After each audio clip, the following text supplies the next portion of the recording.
আজকের বিজয় যাত্রা মথি 6 অধ্যায় 33 পদ। কিন্তু তোমরা প্রথমে তাহার রাজ্য ও তাহার ধার্মিকতার বিষয়ে চেষ্টা করো, তাহা হইলে ওই সকল দ্রব্যও তোমাদিগকে দেওয়া যাইবে। অনুরোধ করি, দয়া করে কেউ আমাকে ভুল বুঝবেন না বা ভাববেন না যে আমি আমার ধর্ম প্রচার করছি বা কোনো একটা বিশেষ জাতি বা সম্প্রদায়ের ধর্মকে প্রচার করছি। একেবারেই না। আমি আপনাকে অনুরোধ করছি যেন আপনি তাহার রাজ্য, ঈশ্বরের রাজ্য এবং তাহার ধার্মিকতা, ঈশ্বরের ধার্মিকতার বিষয়ে চেষ্টা করতে পারেন। আর এটা করতে পারলেই জ্যাকপট। আপনার এই পার্থিব জীবনের বাকি প্রয়োজনীয় বিষয়গুলো আপনাকে দেওয়া যাবে। আমি জানি এখন আপনি আরো অন্যদের মতোই চিন্তা করছেন, ওসব তো শুনেছি, ওসব তো বাজে কথা, ওই রকম ভালো ভালো কথা তো অন্য সব ধর্মতেই শুনতে পাওয়া যায়, প্র্যাকটিক্যাল নয়। আমি আপনাকে আজকে চ্যালেঞ্জ করছি, তোমরা প্রথমে তাহার রাজ্য ও তাহার ধার্মিকতার বিষয়ে চেষ্টা করো, তাহা হইলে বাকি সমস্ত বিষয়গুলিও তোমাদিগকে দেওয়া যাইবে। এই যে পদটা আমি পড়লাম, এটা ততটাই প্র্যাকটিক্যাল যতটা আপনার হার্টবিট চলছে, কিন্তু তার জন্য আপনাকে কোনো চিন্তা করতে হচ্ছে না। এটা ঠিক সেই রকমই, আপনার অজান্তেই আপনি নিঃশ্বাস প্রশ্বাস নিচ্ছেন, ঠিক সেই রকম। ঈশ্বরের বাক্য এতটাই প্র্যাকটিক্যাল, তবে হ্যাঁ, ম্যাজিক্যাল নয়, প্র্যাকটিক্যাল। আজ পর্যন্ত বহু লোক আমাকে অনুরোধ করে যেন আমি তাদের জন্য প্রার্থনা করি। সবাই নয়, কিন্তু বেশিরভাগ লোককে প্রার্থনার ম্যাজিক দেখতে চায়। কিন্তু আজকে আমি বলছি যে প্রার্থনাটা ম্যাজিক্যাল নয়, প্র্যাকটিক্যাল, অর্থাৎ প্র্যাকটিস করলে ফল পাওয়া যায়। বাংলায় বলি ব্যবহারিক, ব্যবহার করলে তবেই তার ফল দেখতে পাওয়া যায়। লক্ষ্য করেছেন মথি 4 অধ্যায়ের 17 পদে যিশু আমাদের মতো ধার্মিক লোকদের মন ফেরাতে বলছেন, কারণ তিনি বলছেন স্বর্গরাজ্য সন্নিকট। আবার পর্বতের উপরে যিশু তার উপদেশে বলছেন যারা আত্মাতে দীনহীন, স্বর্গরাজ্য তাদের। মথি 5 অধ্যায় 3 পদ। যারা মৃদুশীল তারা সেই দেশের অধিকারী হবে। মথি 5 অধ্যায় 5 পদ। যারা নির্মলান্তকরণ তারা সেই রাজ্যের রাজাকে দেখতে পাবে। 5 অধ্যায় 8 পদ। যারা মিলন করে দেয় তারা তার সন্তান হবে। 5 অধ্যায় 9 পদ। আর যারা ঈশ্বরের ধার্মিকতা তাদের জীবনে প্র্যাকটিক্যালি প্রয়োগ করতে গিয়ে তাড়িত হয়েছে, স্বর্গরাজ্য তাদেরই। 5 অধ্যায় 10 পদ। আপনি কি বুঝতে পারছেন আমি আপনাকে প্র্যাকটিস করার কথা বলছি? লবণ, কারোর থালায় 1 কেজি লবণ দিয়ে দিন, তাতে তার উপকার হবে না ক্ষতি হবে? কিন্তু যদি তার প্রতিটি খাবারে স্বাদ মতো লবণ দেওয়া হয় তবে প্রতিটি খাবার রুচি যোগাবে।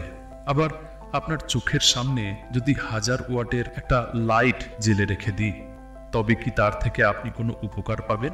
নাকি আপনার ঘরে, রাস্তায়, সব জায়গায় যদি উপযুক্ত আলো থাকে তাহলে তা আপনার জীবনকে আরো বেশি উজ্জ্বল করবে? এইগুলো প্র্যাকটিস করার বিষয়। বুঝতে কষ্ট হচ্ছে? সহজভাবে বলি, অপরের প্রতি ঈশ্বরের প্রেম এবং ঈশ্বরের ইচ্ছাকেই প্রদর্শন এবং প্র্যাকটিস করা। আজ আমি আপনার সঙ্গে একসঙ্গে গীত সংহিতার 40 গীতটি প্রার্থনা করতে চাই, যা আমি বিশ্বাস করি আপনাকে ঈশ্বরের রাজ্য ও ঈশ্বরের ধার্মিকতার বিষয়ে চেষ্টা করতে সাহায্য করবে। দয়া করে এই প্রার্থনাটা বিকেলে বা সন্ধ্যার সময় কোনো এক নির্জন জায়গা খুঁজে নিয়ে সেখানে গিয়ে করুন। আর দয়া করে অন্ততপক্ষে 7টা দিন এই প্রার্থনা করুন, বিকেলে অথবা সন্ধ্যাবেলায়, যখন আপনি ব্যস্ত না থাকবেন তখন। আমি বিশ্বাস করি এই প্রার্থনা আপনাকে আপনার জীবনকে এক নতুন দৃষ্টিতে, এক নতুন আলোয় আলোকিত হতে দেখতে সাহায্য করবে। আপনার সমস্ত সমস্যা, সমস্ত বেদনার ভার তার কাছে সমর্পণ করতে আসুন আমরা একসঙ্গে এই গীতটি পড়ি। আমি ধৈর্য সহ সদাপ্রভুর অপেক্ষা করিতেছিলাম। তিনি আমার প্রতি মনোযোগ করিয়া আমার আর্তনাদ শুনিলেন। তিনি বিনাশের গর্ত হইতে, পঙ্কময় ভূমি হইতে আমাকে তুলিলেন। তিনি শৈলের উপরে আমার চরণ রাখিলেন, আমার পাদসঞ্চার দৃঢ় করিলেন। তিনি আমার মুখে নূতন গীত, আমাদের ঈশ্বরের স্তব দিলেন। অনেকে ইহা দেখিবে, ভীত হইবে ও সদাপ্রভুতে বিশ্বাস করিবে। ধন্য সেই জন যে সদাপ্রভুকে আপন বিশ্বাস ভূমি করে এবং তাহাদের দিকে না ফিরে, যাহারা অহংকারী ও মিথ্যা পথে ভ্রমণ করে। সদাপ্রভু আমার ঈশ্বর, তুমি বাহুল্য রূপে সাধন করিয়াছ আমাদের পক্ষে তোমার আশ্চর্য কার্য সকল ও তোমার সংকল্প সকল। তোমার তুল্য কেহ নাই। আমি সে সকল বলিতাম ও বর্ণনা করিতাম, কিন্তু সে সকল গণনা করা যায় না। বলিদানে ও নৈবেদ্যে তুমি প্রীত নহ। তুমি আমার কর্ণযুগল ছিদ্রিত করিয়াছ। তুমি হোম ও পাপের নিমিত্ত বলিদান চাহ নাই। তখন আমি কহিলাম, দেখো, আমি আসিয়াছি। গ্রন্থখানিতে আমার বিষয় লিখিত আছে। হে আমার ঈশ্বর, তোমার অভীষ্ট সাধনে আমি প্রীত, আর তোমার ব্যবস্থা আমার অন্তরে আছে। আমি মহা সমাজে ধর্মশীলতার মঙ্গল বার্তা প্রচার করিয়াছি। দেখো, আমার ওষ্ঠাধর রুদ্ধ করি না। হে সদাপ্রভু, তুমি ইহা জ্ঞাত আছো। আমি তোমার ধর্মশীলতা নিজ হৃদয়ের মধ্যে সংগোপন করি নাই। তোমার বিশ্বস্ততা ও তোমার পরিত্রাণ প্রচার করিয়াছি। তোমার দয়া ও সত্য মহাসমাজ হইতে গুপ্ত রাখি নাই।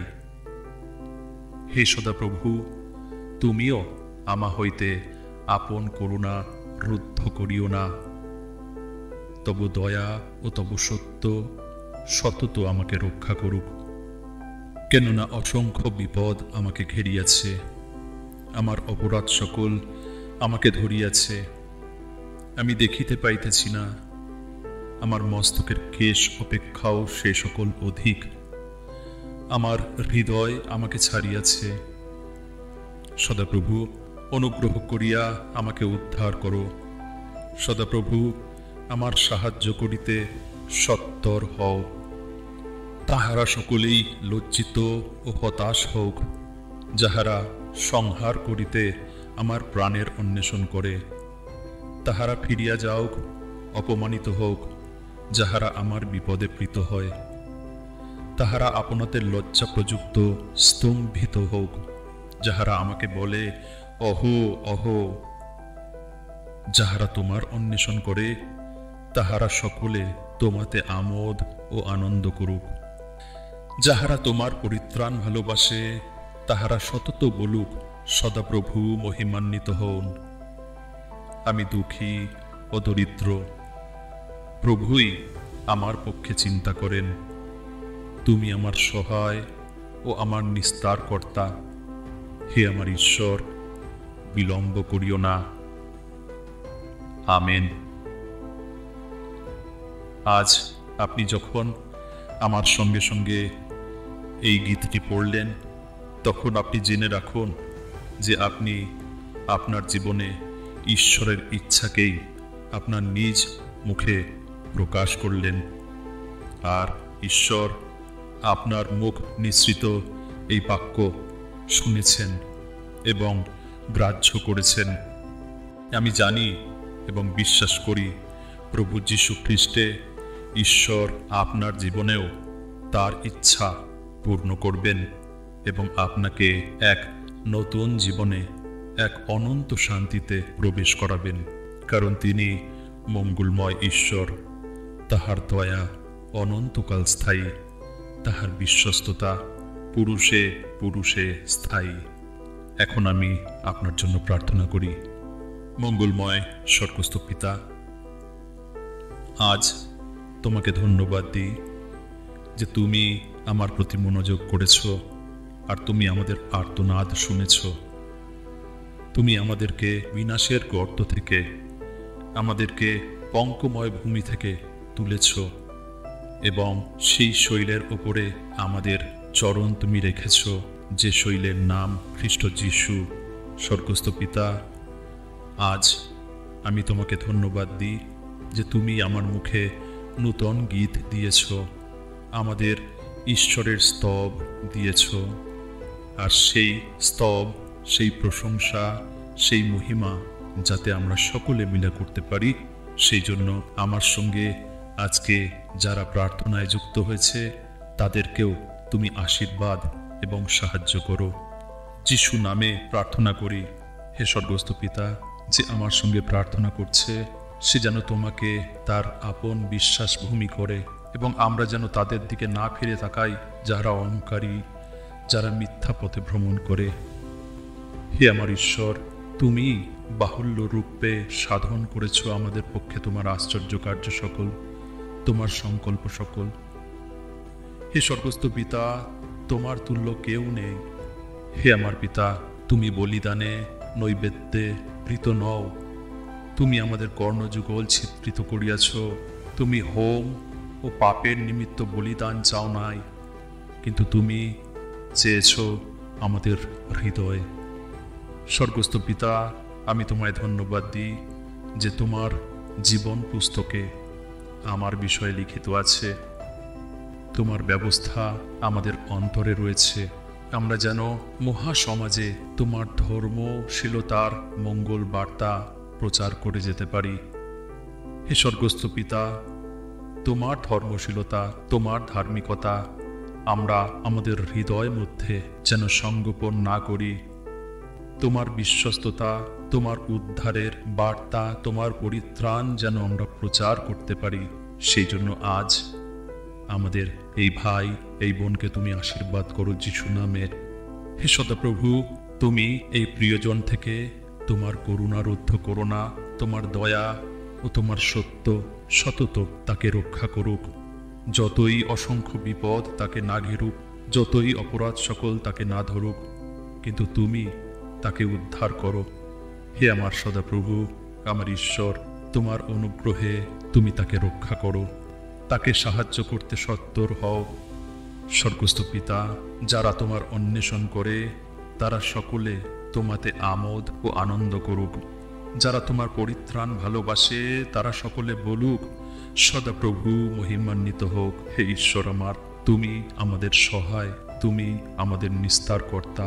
আর সেই জন্য আমার এই দুঃখী ভাই এবং বোনদেরকে সাহায্য করতে তুমি বিলম্ব করো না। প্রার্থনা যিশু নামে চাই, আমেন। হে আমার প্রিয়জন, আজকে যখন আমি আপনার জন্য প্রার্থনা করলাম, দয়া করে আপনার কেমন লাগলো সেটা বলার জন্য এবং এই প্রার্থনা অন্যকেও শেয়ার করার জন্য এই ভিডিওটা লাইক করুন এবং অন্যদেরকেও শেয়ার করতে ভুলবেন না। প্রভু আমাদেরকে ভালোবাসেন। প্রভু আপনাকে এবং আপনার পরিবারকে সমস্ত রকম বিপদ আপদ থেকে রক্ষা করুন এবং তার পবিত্র আত্মায় আপনাকে এবং আপনার পরিবারকে পরিচালনা করুন। জয় যিশু।